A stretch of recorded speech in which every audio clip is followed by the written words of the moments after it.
Imagine this for a moment. A mother drops off her daughter and say, "Goodbye, Mom. I love you. Take care of yourself." Simple words, right? But those words become this unbearable echo because, well, it's the last time she ever saw her child. She vanished, just like that. Today, we're doing a deep dive into the disappearance of Pepita Redhair. She was a 27-year-old Navajo woman, and she went missing from Albuquerque, New Mexico, back on March 24th, 2020. Our goal here isn't just to tell her story. We want to really unpack the layers her families fight, the awful obstacles they hit, and how Pepita's case, sadly, highlights these huge systemic problems around missing and murdered Indigenous women, MMIW. We've looked at a few sources for this, an investigative piece from ID and also a transcript from a YouTube documentary. Gives us a couple of different angles on this really complex situation. So let's get into it. Who was Pepita Redhair? Well, friends and family describe her as really spirited, happy. She was born August 4th, 1992 in Gallup, New Mexico. Grew up in a small town called Crown Point, part of the Navajo Nation. People said she was adventurous, loved drawing, cooking, skating, just full of energy. Big heart, made friends easily. But even though she was close to her roots, Pepita apparently always dreamed bigger, Wanted to move to a city, find more opportunities. She actually did a couple of semesters at Navajo Technical College, got great grades, but eventually made the move to Albuquerque. Right. Albuquerque being the biggest city in New Mexico, about an hour from home. A big change from Crown Point, which is, less than 3,000 people? Exactly. And she seemed to be doing really well there. Got into the University of New Mexico, kept up those great grades. She was thinking about becoming a teacher, maybe an engineer. She also had a job working as a cashier at a Hot Topic. Seems like her life was really moving forward. And what's really striking, despite all these new things happening in her life, her connection to her family stayed incredibly strong. Her mom, Anita King, talks about this unbreakable bond. Pepita texted her good morning every single day, without fail. Every day. Every day. And they were constantly talking, calling, messaging. She went home all the time, apparently. Her room was always ready for her. And this daily communication, it's not just a small detail, it becomes this really crucial baseline later on when that communication suddenly stops. Yeah, that makes sense. That consistency really matters. So this strong family connection is there. And then in 2016, she meets Nicholas Kay. He went by Nick. Her sister, Shelda Livingston, said at first the relationship seemed, amazing. They were affectionate. Pepita was apparently head over heels. Talked about marriage within 6 months even. Nick was also Navajo, which Pepita was reportedly excited about sharing their culture. And things moved fast. Within those 6 months, she moved into Nick's place where he lived with his father. So on the surface, it might look like things are going great, moving quickly toward this future she wanted. But unfortunately, beneath that surface, a much darker picture started to emerge. How so? Well, just days before she disappeared, Pepita went home to her mother. And she had a black eye, a swollen lip. She told her mom that Nick's drinking had gotten really bad, leading to these horrible fights, and that he'd become physically violent. Yeah. Her mom and sister, understandably, begged her to stay home. They saw the danger signs.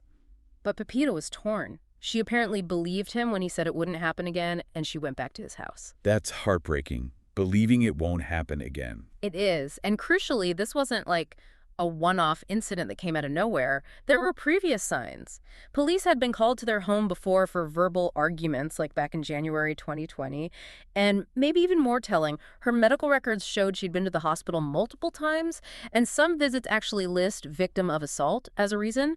So there was this documented pattern of domestic violence building. A pattern that seems like it should have raised major alarm somewhere. You would think so, but it seems tragically overlooked. Which just makes what happened next even more devastating. Yeah. So March 24th, 2020, Anita, her mother, drives Pepita back to Nick's house in Albuquerque. And those last words exchanged, "Mom, I love you. Take care of yourself." Just gut-wrenching in hindsight. Then the very next day, March 25th, that daily good morning text. It never arrives. Right. And Anita immediately knows something is wrong. Days go by, silence. Completely out of character for Pepita, given how close they were. This wasn't someone who would just drop off the map without telling her mom? Absolutely not. So by March 27th, maybe the 28th, Anita is frantic. She calls Nick. And his response is just vague. He says Pepita left. He doesn't know where she is. That seems odd. not very concerned. Exactly. It raises questions immediately. Why wasn't he more worried? Why wasn't he helping look? So Anita does what any parent would do. She contacts the Albuquerque Police Department, APD, to report Pepita missing. And what happens? She gets brushed off. Officers tell her basically it's legal for adults to go missing if they want to, a response that's unfortunately really common in these situations. So frustrating. Terribly. They tell her to go to the Crown Point Police Department first, then later they say try the Navajo Nation Police. But the Navajo Nation Police say Albuquerque is outside their jurisdiction. It's this classic runaround, sometimes called the jurisdictional hot potato. Jurisdictional hot potato. Can you explain that a bit more? What does that actually mean in practice for a case like this? Yeah, it's a huge issue, especially in areas involving tribal lands bordering state or city jurisdictions.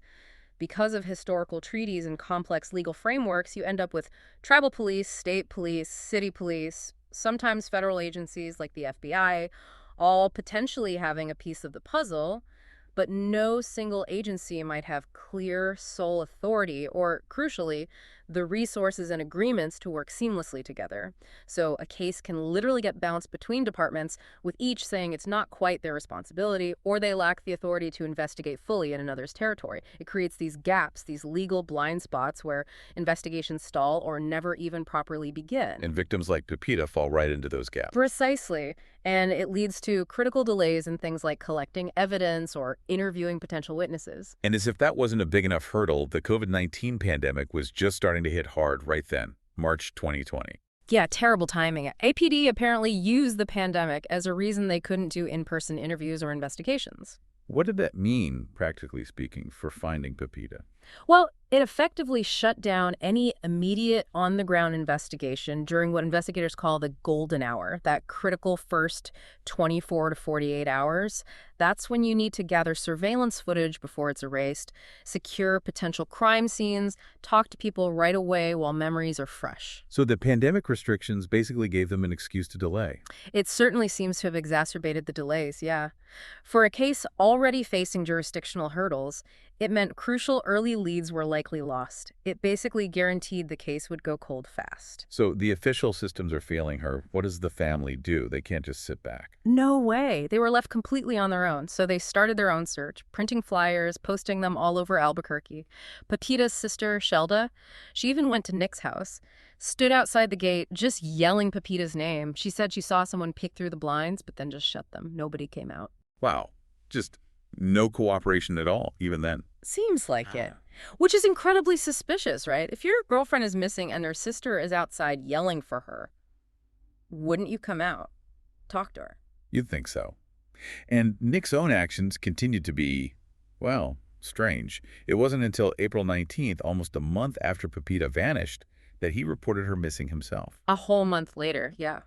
And his story to the police was that he and Pepita had a fight on March 26th, and she just left on foot. Then he added this detail, claiming Pepita texted him on March 27th, saying she was with another man, someone named Lamy, and he speculated she'd run off with this guy. That whole story just smells fishy, doesn't it? Especially considering her mom couldn't reach her from the 25th onwards. Right, the timing feels off, and then there's the phone. Yes, the phone. This is a huge piece.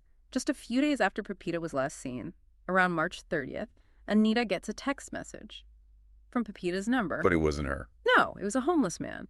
And he told Anita he'd bought the phone from some random guy. Okay, that screams foul play. If she just left voluntarily, why would her phone be sold on the street days later? Exactly. That discovery should have been a massive red flag for investigators, immediately casting serious doubt on Nick's story about her running off. And what about this Lamy guy Nick mentioned? Did they ever find him? They did. The family, actually, through their own efforts, found him via Facebook posts. His real name was Laramie. And Laramie had a very different story. He remembered seeing Pepita clearly, but it was on his birthday, March 10th. That's 2 full weeks before she disappeared, not after. March 10th. Yeah. Not the 27th, like Nick claimed. Right. Laramie said Pepita brought him a birthday cupcake, and Nick was there and got visibly jealous, started arguing with her. Laramie even told the family he saw Nick hit Pepita as Laramie was leaving that day. That corroborates what Pepita told her mother about the violence. Did the police talk to Laramie? Tragically, no. The police never officially interviewed Laramie, and then he passed away in 2021. Oh my God, so that crucial piece of information, that potential witness, just gone. Gone. It's a massive failure in the investigation. He could have directly contradicted Nick's timeline and confirmed the abuse. This is just layer upon layer of missed opportunities and neglect. Then things took another dark turn, right? With a tip about possible trafficking. Yes, in May 2020, the family got an anonymous tip. It led them to this place called City Park, but it wasn't a park. It was apparently located inside a rundown hotel. Inside a hotel. Strange. Very. And what they saw there was deeply disturbing. They described seeing 3 men on bikes using walkie-talkies, just staring at them. And in the back of the parking lot, a line of vans with tinted windows, out-of-state plates. The whole scene just felt wrong. Predatory. That must have been terrifying. Did they report this? They did, but like everything else, it doesn't seem like it led to any significant police action. It just fueled the family's worst fears that maybe Pepita had been trafficked. And all this time, for over a year and a half, basically silence from officials, no media attention. Pretty much. No formal interviews with the family by police, no real coverage. It's a stark example of how MMIW cases are often ignored by mainstream media and even law enforcement until there's significant pressure. Which is what the family eventually created. They saw the massive attention the Gabby Petito case got, the resources poured into that search. Right. And they felt, understandably, that Pepita deserved that same level of attention and urgency. That disparity was just so blatant. So they decided they had to do something public. They planned a rally. They did. And what started as a rally for Pepita on October 3rd, 2021, it kind of exploded. It became this huge protest, really not just for Pepita, but for all missing and murdered Indigenous women in New Mexico. They highlighted other cases, too, like Riley Rose Bentley. And did that public pressure make a difference? It seems it did. Within a week of that big protest, APD suddenly reached out to Pepita's family, said they wanted to get their side of the story. Their side of the story. Yeah. After a year and a half. Exactly. The first real engagement. APD acknowledged Nick's domestic violence history then and basically admitted the case had gone cold. It really shows how vital that public outcry can be, sadly. You mentioned some shocking statistics earlier about New Mexico and MMIW cases. Can you remind us of those and how Pepita's experience fits that pattern? Yeah, it's grim. A 2019 MMIW task force report for New Mexico found that despite having the 5th largest Indigenous population in the U.S., the state had the highest number of MMIW cases nationally. And get this, in a 5-year period looked at by the task force, only 5 out of 92 active MMIW cases have been solved. 5 out of 92. That's appalling. It is, and Pepita's case is almost a textbook example of why. You see the jurisdictional confusion, the initial dismissal by law enforcement, the lack of resources, the loss of crucial early evidence. These are the systemic failures that fueled that statistic. Laws like Savannah's Act and the Violence Against Women Act reauthorizations have tried to patch some of these jurisdictional holes and improve data collection. But Pepita's story shows the gap between legislation and effective, consistent action on the ground is still huge. So after the protest, there was some movement, albeit incredibly late. The district attorney assigned investigators. Yes, eventually DA Raul Torres assigned 2 investigators. They did start doing some of the things you'd expect, getting warrants, looking at electronic data, finally taking official statements, talking to the FBI. They created a DNA profile for Pepita to check against Jane Doe databases. And they finally collected evidence the family had been holding on to themselves for years. Evidence the family had to keep safe themselves. Seems that way. But even with this later activity, there's been this persistent silence from authorities. Yeah, you mentioned her case was featured on shows like Disappeared and Never Seen Again. Right, in 2022 and 2023, big platforms. But APD refused to comment for either program. The lack of transparency is worrying, isn't it? It doesn't exactly inspire confidence that everything possible is being done. It really doesn't. It leaves the family and the public wondering about the true status and priority of the investigation. And the impact on the family is just impossible to quantify. Her mother, Anita, said as recently as April 2023 that there are still no official suspects, no persons of interest. She feels like nobody is really investigating anymore. Nobody's communicating with her. And tragically, Pepita's father passed away before ever finding out what happened to his daughter. That's a pain no family should endure. There's also the GoFundMe comparison. Yeah, it's stark. The family's GoFundMe for Pepita has raised about $1,500 over several years. You compare that to other high-profile missing person cases where campaigns raised over $100,000 in, like, a month. It just highlights this massive disparity in whose stories get attention, whose families get support. It's painful to see. It really is. It speaks volumes about which lives seem to garner more public concern and resources. So to recap, we have Pepita, This vibrant young woman with dreams, caught in a relationship with clear, documented warning signs of abuse. She disappears, and her family's pleas for help are met with jurisdictional runarounds and dismissals, compounded by the pandemic. They're forced to become their own investigators. Right. Facing silence and inaction for over a year and a half until public pressure finally forces some, albeit belated, official response. It's a story of devastating neglect. And you just have to think about what that means. A family searching deserts, begging police just to talk to them. What does that say about the systems meant to protect people? It says those systems are fundamentally failing certain communities. And the question that lingers is, what's the real cost of ignoring these pleas? Not just for the families living in this unbearable limbo, but for justice itself, for societal trust. It makes you wonder, doesn't it? In this age where information flies around constantly, where some stories are everywhere and others are invisible, how many more Pepitas are out there?